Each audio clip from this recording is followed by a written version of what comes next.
live on NITTY TV with Brian Glaze Gibbs. What's going on, man? Hey, Nitty, how you doing, man? Thank you for having me, man. That's all right. Well, we go jump straight into it, man. So, you was born in the backseat of a cop car? Yeah, I was born in the backseat of a NYPD police car. A long story, make it short. Whereas, like, you know, when my mother went into labor, and, you know, a family member called 911, and before, you know, the ambulance can get there, NYPD got there first, and she was far gone, so they decided to take me to the hospital, take my mother to the hospital for the delivery, and just so happened, guess what? I was delivered in the backseat of the police car, so I should have known I was going to be in a world of trouble at an early age. Wow, man, that's very, very interesting, man. So, you know what? I always say to people, imagine if I was born in the front seat, I probably would have been all right. But being out born in the back seat, I was like already in trouble, man. Wow. So, what was your introduction to crime? My introduction to crime was, you know, and it's crazy, like want to be down, want to be cool. New York City is like Broadway, light camera action, fashion capital of the world. So when you look at it, you want to be fly. So when you watch different people in your neighborhood, guess what? And they got the extra pair of sneakers or the extra pair of pants, shirt, coat, hat. Guess what? My mother always told us, don't worry about it. Whatever you need, you're going to get in due time. So my friends and them had summer jobs. But what they were saying is that my mother made too much money that I wasn't eligible to get a summer job. So you know what? You want what your friends is getting, and that's like clothes. So what happened is I can't get no summer job, so that's what introduced me into crime, because I want to be fly, look good, and impress those young girls at an early age. Right, gotcha. So your life of crime, so you was into burglary, armed robbery, selling jewelry? You know what? It's like when you're in a crime, it's like, okay, you know what crime is like?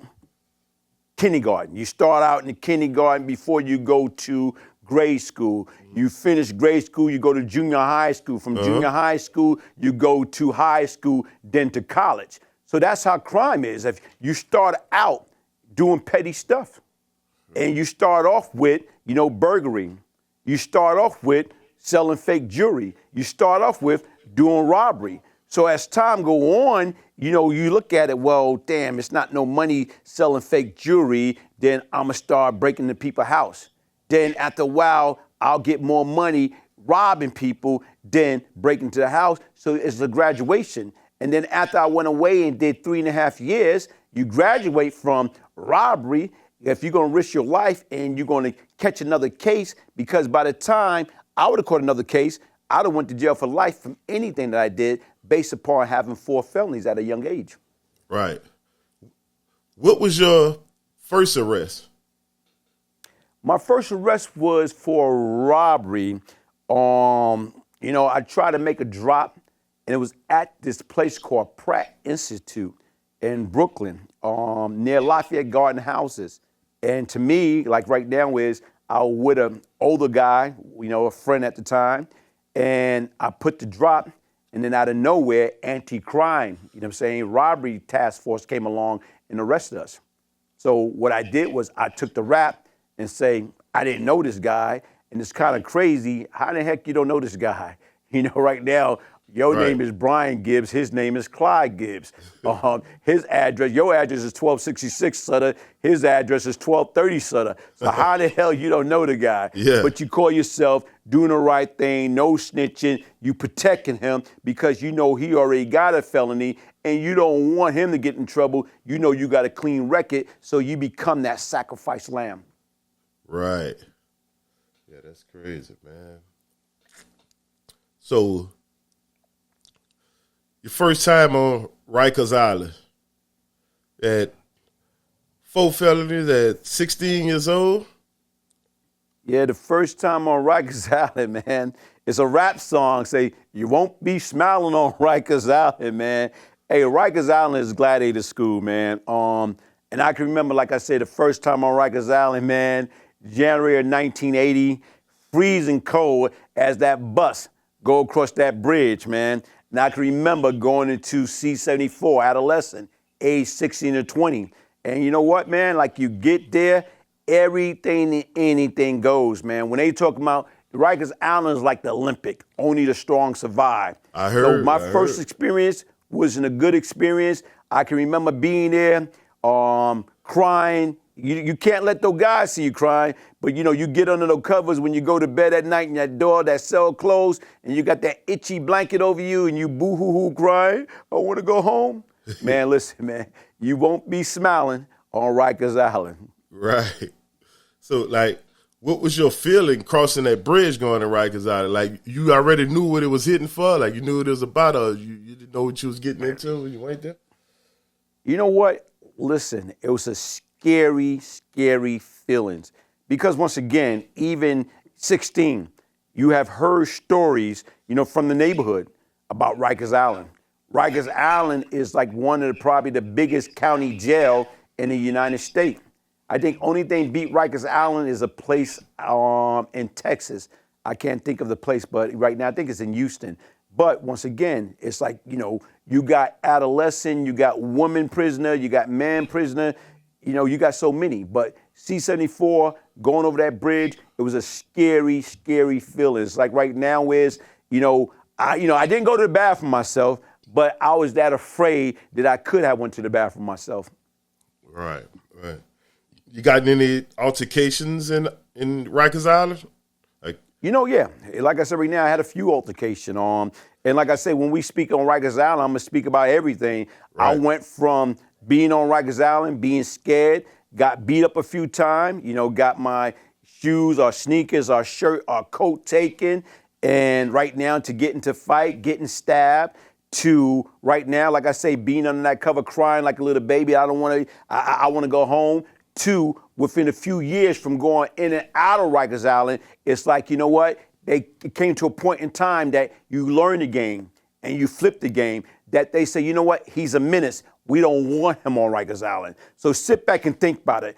From years, from going there, mastering the game, you went from being a victim, being scared to death. Now, Rikers Island is saying, we don't want him on Rikers Island because he's a menace. That's what happened, man. Right. Damn, man. Let's see. So, connecting with the A-team, how did that happen? Connecting with the A-team, the way it happened by, I guess, fate. Because once again, before I went in, when I was 17, I caught my last felony, a robbery beef. But before I caught that robbery case, I had robbed this individual. The gentleman was probably in his 30s, and he was Panamanian. Mm-hmm. And what happened, he was walking around the projects with a bunch of jewelry on, gold chain, watch, rings. So automatically, I'm looking at him. I don't know this guy. I never seen him before. Right. He's new. So I took my .25 automatic and I caught him and I clicked on him, give it up. So the guy looked at me and say, blood clot mine, you must be don't know who I am. And right now, when I don't give a damn who you are, if you don't give it up, I'm gonna blast you. So long story short, he gave me everything. His ring, watch, bracelet, chain, medallion, everything. And you know what? I'm like this. I'm going down to 4750th Street, Diamond Exchange, because once again, I know I got a couple of $1,000. I'm gonna get fly. I'm gonna buy all the latest gear, everything. Yeah. Come to find out, when I took it and I examined the jewelry, because like I said right now, was coming up in the game, I used to sell fake jewelry. Yeah. So once I got it in my own possession, I didn't even have to go nowhere. I went upstairs and examined the stuff, and it was fake. So fake I robbed this individual, or I could have shot this individual, or he could have died over what? Fake jewelry. Over some so fake long jewelry. Story short, like I told you, shortly after that, I caught my last case, and I went away for 3.5 years. So when I came home, they developed this group called the A-Team. Basically consists of 5%, and he was a member of the A-Team. So the fact that now I just came home, I went away at 17, I was about to turn 21. Now, as I come back home, I already got a little reputation from being on the street, sticking up, and then in jail court, catching a couple cases for stabbing people. I got a little reputation. So when I came home, he's part of A team. They had me on a hit list that they was going to murder me when I came home. Okay, so that's how that happened. All right, yeah. Yeah. All right. So how did you get the name Glaze? I got the name Glaze from my man, the late Curtis Domino Gibbs, who happened to be Clyde Gibbs' little brother. And basically right now, he had the name Domino Sugar. So he said, I got to get your name, I got to get your name. So right now, he came up, Glaze. I said, okay, as long as ain't no glazed donut. Okay, I got you. So you being head of security, you shot a guy in the ass? Yeah, like you say is, that's like with the A team. Like, like I told you, they wanted to kill me when I came home. And just so happened the guy Panama, what he did was, like, he violated. He committed a sin, amongst the group of the A team that he disappeared before they killed him. So once he was gone, I went to the leader of the A team one day, and I said, listen, man, I don't know y'all don't know me. I just know a lot about y'all guys. I say, listen, long as you don't do nothing to nobody in my family, long as you don't do nothing to me or nobody in my family or people that I love and care about, we don't have no problem. So right now is the guy looked at me because I'm by myself. I'm not strapped. I don't got a bulletproof vest. I'm by myself. This is, I think, the summer of '85, scorching hot out there. Right. And right now he just looked and he got the whole group and I left. And he came back to me later, like probably a few days later. He said, listen, man, you came up on me by yourself. And we like looking at this guy, he must be crazy. So he said, you know what? From that point on, he started calling me Bugsy Siegel. Right. He was like a gangster from back in the days. He said, because you crazy. So by me coming to him, he asked me if I wanted to get down with him. And basically right now where it's like part of them, and he put me ahead of security. Okay. And getting back to that incident, used to have people like, going around there, use security at night. It wasn't even at night. It was 3 o'clock in the morning, like 3 o'clock in the morning till like 11:30 in the morning. So during that period of time, who the hell gonna be out on the street but people that's up to no good? Right. So you got guys that, you protecting them against people that trying to rob the spot or people that's out there that trying to sell fake drug to, like I'm saying, the customer. So it's a few incidents I had to, pull out and had to like blast a few people basically right now to keep them in check. And, one guy I had to blast because he was selling fake, product. And once again, teach him a lesson, don't come back around. And then another guy I had to take care of because, on one morning, the guy came around me, approached me and talking about, hey, Spanish guy say you robbed my family. So I'm sitting back thinking about it. This is '85. I haven't robbed nobody since '81. I haven't robbed nobody since Panama. Right. So now all of a sudden, 4 years later, somebody else coming up on me talking about you robbed, on my father or whatever. I got my hand on my joint. And as I'm waiting for them to position themselves, you know what? He went to reach. I just clap on him. Pop, pop. He dropped. He lived. Yeah. So I don't got to worry about being charged for that. But, right. His statute of limitations over for that one. Right. Gotcha. All right. So King Tut. You met King Tut, and there's a guy that was tied into the Tupac killing. You know what?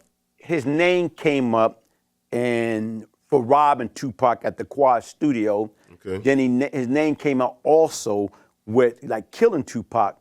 But what people don't understand about Tut is a hell of he was known for sticking up. But even with that being said, Tut would stick you up. Tut would beat you up. Tut was not a gunman. Right. He'll pull a gun, but sometimes he just come in the crowd.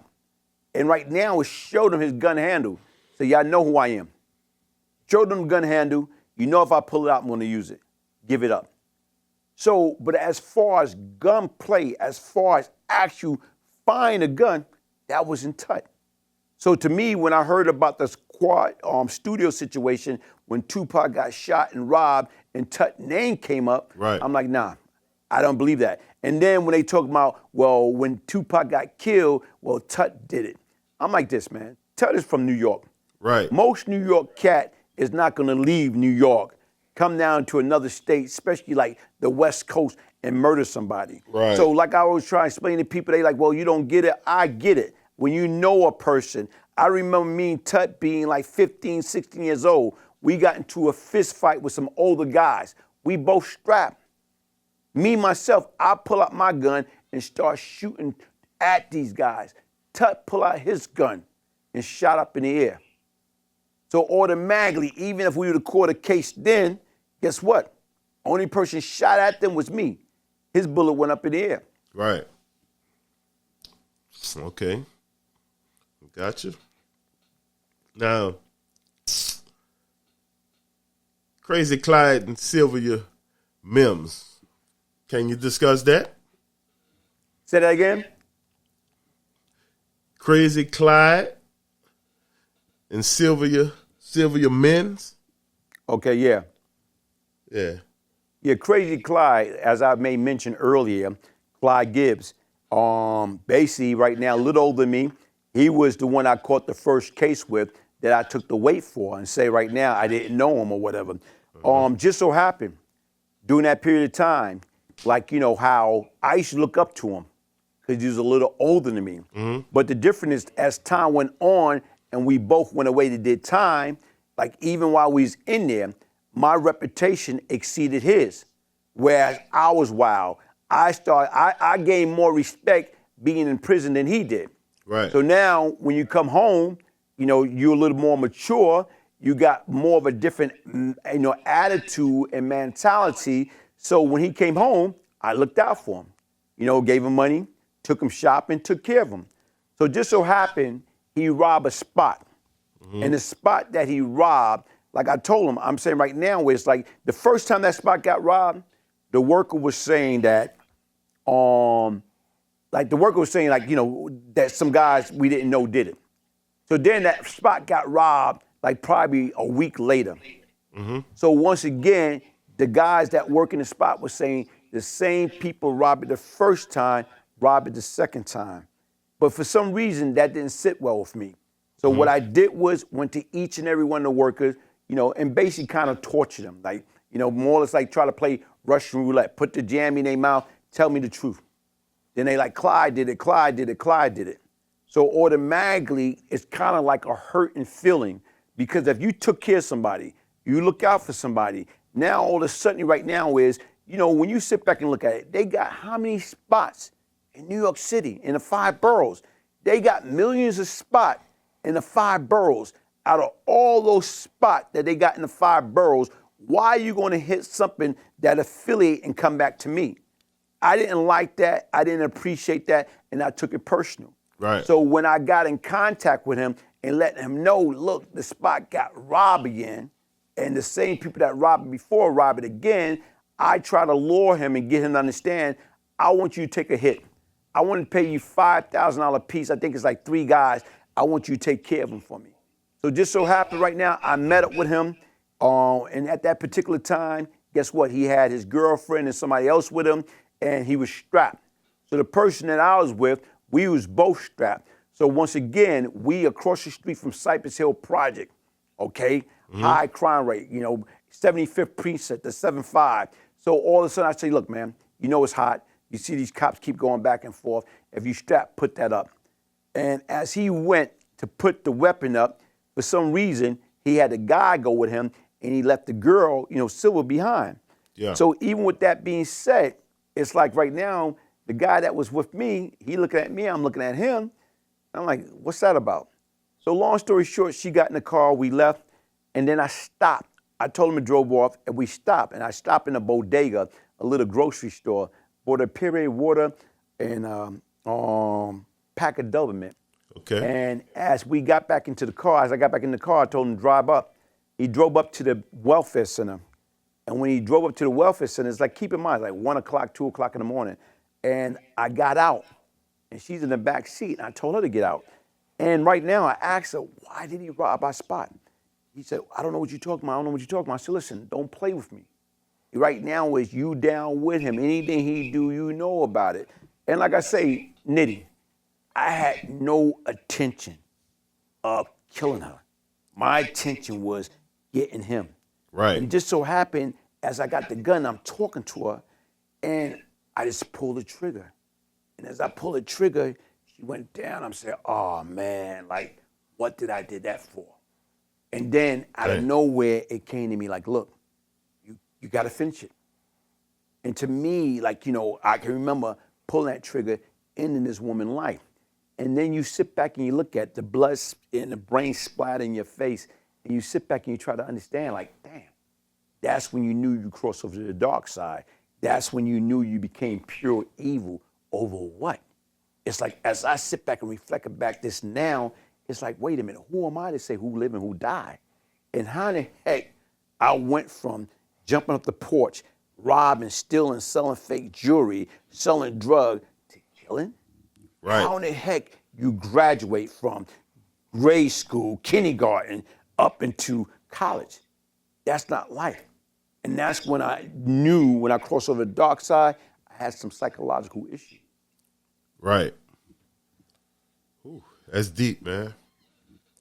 Now, the driver, did the driver agree to testify? Yeah. You know what, man? Honestly speaking, you know, and it's funny. It's not funny. It's like right now, it's like as you think about it, right now, about 5 years ago, I got in contact with him, and I had to apologize to him. Why? Because I put that man in an awkward situation. Right. Keep in mind, I'm 22. So if I'm 22, I think at the time he was 19. And this guy was working at the General Motor, Terrytown, New York. And right now is his biggest mistake, he had a good job, coming back down to the concrete jungle on his days off. And that's how he got caught up in this situation the whole time. So now, he didn't know what I was gonna do. Even right now, like, to me, it wasn't like I discussed it with him, yo, look, this is what I'm gonna do. I didn't do that. Not like y'all planned it together and went, you know. It was nothing like that. I took that man's life. I took his freedom, and I put him in a screw-up predicament. And people got to understand, knowing who you socialize with, knowing who you hanging out with. It's no different than right now. I can tell a group of guys from work, hey, look, after work, I want y'all to come with me. You know what? Like I said, we're going to go to the strip club. We're going to go out to eat, and it's all on me. We can hop into, like I say, somebody's truck, and it's like 5 of us. I say, everything's on me. Only thing I got to do is stop to the bank. Let's go to the bank first. We can, somebody driving, and it's like, you know, saying 4 other people. I say, I'm going to the bank. I go inside the bank. I get money out of that bank. I got back in the truck. And right now, we driving off. Next thing you know, the truck is surrounded with like 5, 6, 7 police cars. Right. Because once again, when I went in that bank, I told them I got them. I'm going to pay for the stripper. I'm going to pay for the party, the drinks, everything. Yeah. But when I went into that bank, yeah, I made a withdrawal you, but I had a gun. I robbed the place. So once again, these guys are guilty by what? Being in the wrong place at the wrong time and socializing with, I'm saying, somebody that criminal mentality. Right. That's the same thing that happened with the driver in my situation. Yeah. He didn't know what I was going to do because I didn't know I was going to do it until after it was done. Okay. Now, at some point, did Sylvia brother wanted some revenge? Can you talk about that? Yeah. You know, of course, when you do something to somebody's family member, who don't want revenge? Yeah. You know, the older brother, me and him got into a few shootout. You know, her baby, one of her child father was a stone killer. He was older than me. Right. And basically right now, he was a killer. He was a bank robber. He was everything. And he came on a hunt looking for me a few times until some older guys from that area say, look, man, you don't understand what you're getting yourself into. Leave it alone. You're already hot. Yeah. You know, but then again, me and her brother, you know, got into a few shootouts. And then, to add what wound up happening, the younger brother was a crackhead. He made up a story saying that me and Tut tried to kill him, and we chased him into a crowded White Castle restaurant on Atlantic Avenue. Yeah. And anybody know about anything about that White Castle on Atlantic Avenue, I don't care what time, especially from 7 o'clock in the evening until like 5 o'clock in the morning, it stayed crowded. So he's saying that, we shot at him, he zigzagged and ran across the street, ran into there. I came in after him and tried to drag him out and said, I'm gonna kill you just like I killed your sister, but there's no witness, it was only him. So what they did was they used what he was saying and used what the driver was saying as corroboration evidence to rearrest me and took me to trial for that case. Right. Okay. So you did go to trial and get arrested for that case. Yeah, I did. This episode of NITTY TV was brought to you by Second Line Seasoning. Second Line Seasoning, y'all, is going down. Lord have mercy, here it comes! Second Line Creole Seasoning. If you love to cook, you're gonna love Second Line Creole Seasoning. Not only will you kiss the cook, you're gonna kiss the can. Be on the lookout for the Mardi Gras can. Available at Benny's and Opelousas. And you can also get it online. SecondLineCreoleSeasoning.com. Also check out our seafood fries, chicken and pork chop fries, and our hot sauce. It's all under the Second Line brand. Get your Mardi Gras can today. Everywhere you go, everybody's talking about the brand new Second Line Creole Seasoning. Add it to your recipe the next time you're in the kitchen. It's guaranteed to drive your taste buds crazy. Nobody does it like Second Line Creole Seasoning. Get your Mardi Gras can today. Benny's and Opelousas or SecondLineCreoleSeasoning.com. Lord have mercy! Second Line Creole Seasoning. Okay, so getting arrested for Sylvia murder. How did you get out of that situation? Like get out of jail?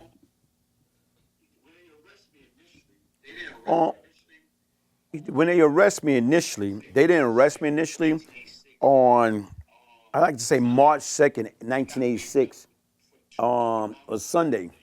I got picked up for 2 different homicides that day. I got picked up for a homicide that happened in the Bushwick section of Brooklyn and a homicide that happened in the East New York section of Brooklyn. And even when they picked me up, I can remember, like the guy, the homicide detective Mahoney, he said, man, either we got the wrong person or you in a lot of trouble.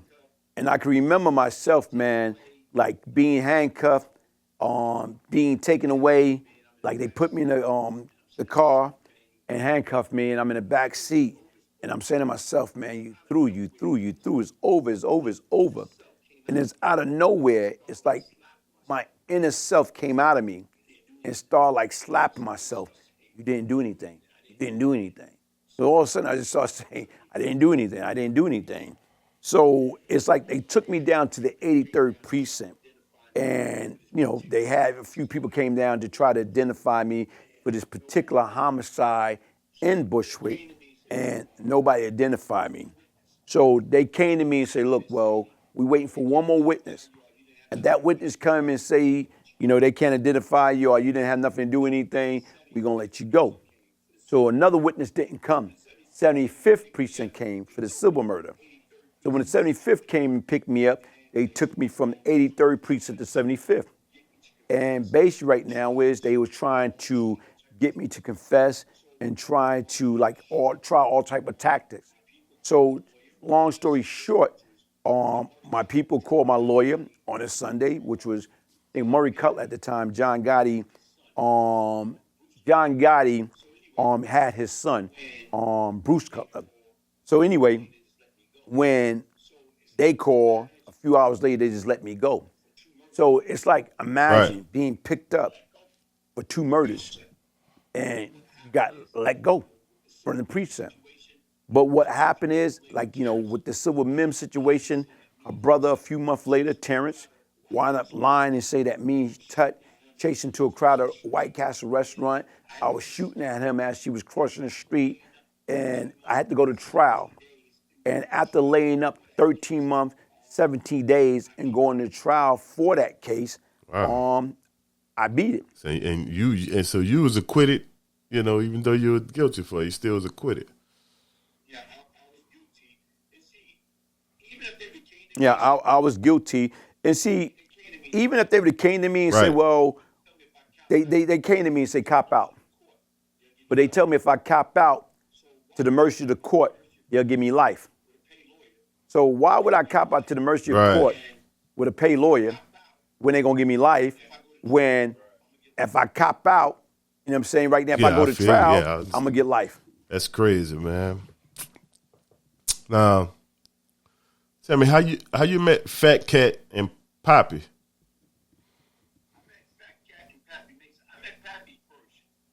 I met Fat Cat and Pappy Mason. I met Pappy first. I met Pappy back in 1985. A female friend brought me around to meet up with this guy I knew that was part of Lorenzo Fat Cat Nickel organization, Jughead, Chris Williams.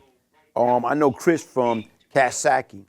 So right now, where she brought me to meet up with him, and you know, when I met up with him, what's up, what up, you know, and like, you know, try to get some work. He wanted to give me something that I wasn't ready for. So at that time, as I was talking to him, Pappy came up, and I got introduced to Pappy then. And then right now, that was 85. I didn't met back up with Pappy until Brooklyn House in 1986 when he was in there because he went in like October 1985 for the parole officer Brian Rooney murder, and I went in for the Silver Mim murder in 86. And we happened to be in Brooklyn House together, and we wound up building a hell of a relationship from Brooklyn House during that period of time. It's from being cool with Pap, and I met Cat through Pap. Okay. And we all just built a bond, and it went from there. Where did the rings come in? And yours, like you had a ring with MM, with double M on it? What that mean? Yeah, money and murder. Basically, right now, during that period, Cat had suffered some loss. He's in there, got 25 to life, facing other charges. His wife was kidnapped. One of his mistress, he was pistol whipped and robbed. They threw the firebomb to his mother's house. So what happened was he developed something called a round table. And with the round table, it was like really Cat, Pappy, Supreme McGriff, Prince, Bug Out, and myself. So basically right now, he just formed this group. So everybody, like in that group, we became one. We was like one family, the round table. So once again, nothing can penetrate through that circle because when you got so many different heads, like Pappy, like Prince, like Preem, like myself, like Bug Out, and we all under one umbrella, chances are people think twice before they go against us. Now, what was the situation with the parole officer room?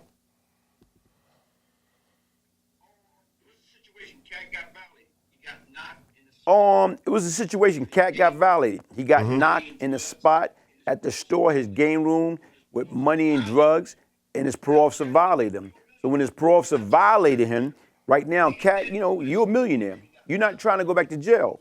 What he did was, like, being that he got violated, what he was trying to do, prevent his parole officer from coming to the hearing. If the parole officer don't come to the hearing, he's figuring they got to cut him loose. So he told, word, I want the guy rough up so he can't attend the parole officer hearing. So once again, sit back and think about it. You sending guys to rough up a person that's trained to carry a gun. So you going after somebody and you're supposed to grab them, snatch them up and rough them up, put them in the hospital so they can't attend the hearing. They licensed to carry a gun. So what you think they're going to do?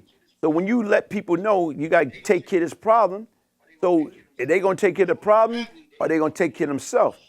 So automatically, they didn't rough him up. They shot him. And he died. And now all of a sudden, everybody got charged with what? The parole officer. So his situation got a lot worse. Right. If that parole officer murder never happened, Cat would have been home. And Cat, mother's house got burnt down and his sister died in it? Yeah. They threw a firebomb. The same guys that was responsible for kidnapping his wife, they wind up throwing a firebomb through his mother's house as a form of intimidation. And not only, it was a crossfire because, to me, the guy told, King Allah, may his soul rest in peace, he told these guys, these 5%ers that I was warring with, if y'all want Glaze, y'all can't find Glaze. Glaze don't live in Brooklyn no more. Glaze live in Queens. So he gave them Fat Cat Mother House. So I didn't live there. So he told them, y'all want to find him, this is where he live at. So he gave him Fat Cat Mother House. So what he did was he manipulate them, thinking that they going to get me, that they threw a firebomb to the house, and thinking, they get me, but they wind up getting targeting Fat Mother, sister, his nieces, and his nephew, and his step-pops. Indictments came down.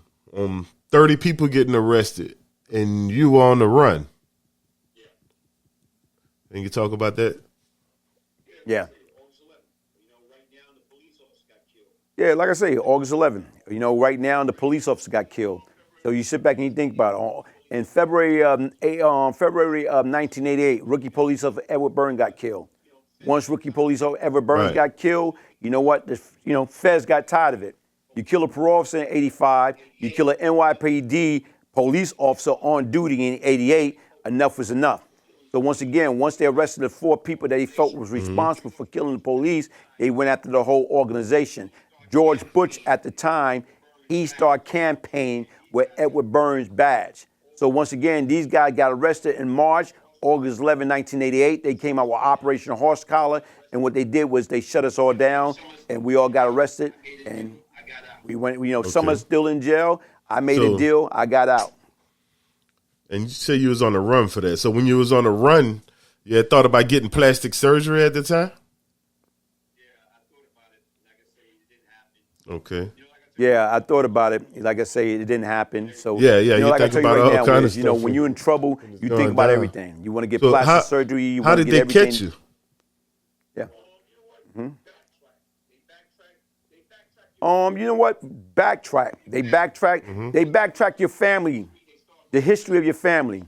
It's like when they talk about ancestry, they start going back the history of your family, where you got family located at or whatever. So once again, I lasted on the run for like 90 days, and they caught me down in South Carolina at my family down there. I was in and out. What made you cooperate with the law enforcement? You know what? It's a several things. Like what made you? It was no thing in particular. It was like me and Lorenzo Fat Cat Nichols had when I got arrested and I got indicted back to New York. And, you troubleshoot the situation. And what the situation was, guess what? Look, I told them they want him. They want Pappy. They want John, the Chinese connection. They want me. Let your mother, let Pappy mother, let your sisters, what I'm saying, your wife, your girlfriends, let, my half brother, let them go against us. Let them go home. He tell me, well, why don't you go to trial first? Let's see what they got against you. Then I go to trial. So once again, at that moment, that was the second time he saved my life. Because at that moment, I'm able to put it together. Hold on, wait a minute. You already got 25 to life. You still facing the parole officer murder. I don't have no time. So once again, I had to remove myself from that situation. And sometimes you can be more dedicated to a person than they are to you. So it was a situation where when you cooperated, it was some, dead people that you told on or whatever about the situation? The difference is right now, when it comes down to the murders, people that I was involved with, I dealt with for the murders, my co-defendant, they was already dead. They was already dead, okay. Yeah, but people don't understand, because even right now, it got paperwork come out, well, you say this, you say this, you say this. I said, people don't understand, like with the United States government, it's a whole question and list they ask you about different people. I got credit for people that I don't know nothing about, never did any business transaction. So even right now, whereas I get hit with a lot, well, you say this and that. I said, listen, man, when you sit down with the United States government or anybody and they ask you questions, that's like they're asking me question about certain people or whatever. Like, for example, anybody that was around us and they ask a question. And once again, keep in mind, none of these guys I ever did any type of form of business with. None of these guys we ever exchanged money or drugs or any transaction. Right. None of these guys we ever committed a crime, murder, attempted murder. So once again, when they ask you about criminals that's in that lifestyle and they ask you a question about them, guess what?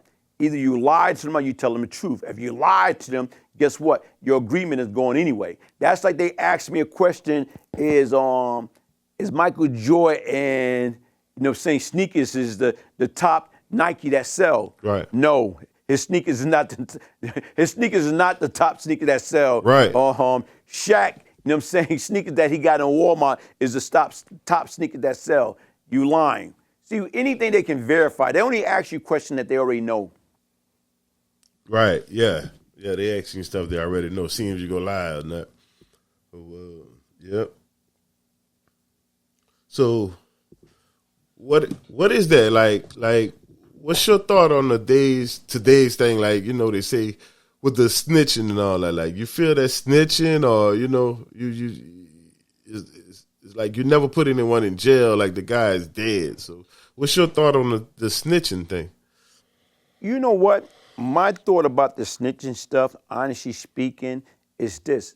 That stuff need to be revised. Right. Why? Because once again, if each and every one of us, more or less right now is do it right the first time, not getting caught up into taking shortcut, want to rob, want to steal, want to kill, then guess what? You don't have to worry about snitching. But Right. when you sit back and you think about snitching, unless you're going to be Samuel L. Jackson in A Time to Kill, and if somebody right now sodomize or rape your daughter, unless you're going after them yourself, then I think they supposed to let these people know what the hell is going on. You Right. got some of these folks out there now hiding behind that quote unquote no snitching. Right now, you got some of these ladies, they so desperate from a man. This cat came home from doing what? 15, 20 years, looking like a Greek god. But once again, you let this man in your household, he raping your daughter, he sodomizing your kid. But once again, you can't say nothing because that quote unquote snitching. Right. You got these kids going to school each and every day. Every time you look around, you're hearing about a school shooting. Kids taking guns and weapons to school for what? So once again, when other kids know that their fellow student is bringing gun to school, they can't tell nobody. They can't tell their parent. They can't tell the teacher. They can't tell the principal because once again, that's snitching. Right. So when you sit back and you look at it or whatever, everybody say, well, if you're in the street, you don't supposed to tell and all that other stuff right there. At this present time, like I say, I think all that stuff is so overrated. To me, like I say, I'm not mad about I snitch. What I'm mad about that I put myself in a predicament in the first place because I was smarter than that, I was better than that, and that's the difference. So when I look at it, between the age of 14 and 24, if people want to crucify me for my past, let it be. I didn't like that crazy MF from back then. I love the person I am today. I'm a law-abiding citizen. I just celebrate 25 years of freedom. That's what counts, man. And I'm trying to right my wrong. Right. Gotcha. Okay. So we're about to get out of here, but we're going to get out of here on this one. Who is Brian Glaze Gibbs today, 2022? 2022, Brian Glaze Gibbs is a person that got help. It's a person that, right now was a once sick, devious, lost individual. Had a lot of mental issue, had a lot of anger management situation, had a lot of trauma that I was dealing with. So it wasn't until I had to look myself in the mirror, I had to raise my hand and say, I had a problem and get the necessary help to get it together. So the person that I am today is a person that's trying to right my wrong. I'm a law-abiding citizen. I'm a husband. I'm a father. I'm a grandfather. And each and every day, I strive to be better today than I was yesterday. And with that being said, it's all about how do I put my message. I got 63,000 people on YouTube, nearing 10 million views. Shout out to my subscribers. And you know what? The message is about, like, my story is my ministry. My story is how do I right my wrong. My story is how do I stop these kids from picking up that brick, throwing at that multi-billion-dollar prison system for nothing. Crime doesn't pay. Stop being professional people pleaser. The same way, like I told you when I started off this story, what I was out there doing. Committing crime because I want to impress the girls. I want to be down. I want to be fashionable. But people don't understand that's an addiction. You're addicted to negativity. You're addicted to nonsense. You're addicted to pleasing people. Right now, in order to love anybody, you got to love yourself. And you got to ask yourself before you do anything in life, is it going to bring me pain or is it going to bring me pleasure? If you don't do critical thinking, guess what? You're going to be lost. Right. Well, let these people know where to find you at, you know, on the social medias. Your contact. Like I said right now, I got like 63,000 plus on the YouTube channel, Brian Glaze Gibbs.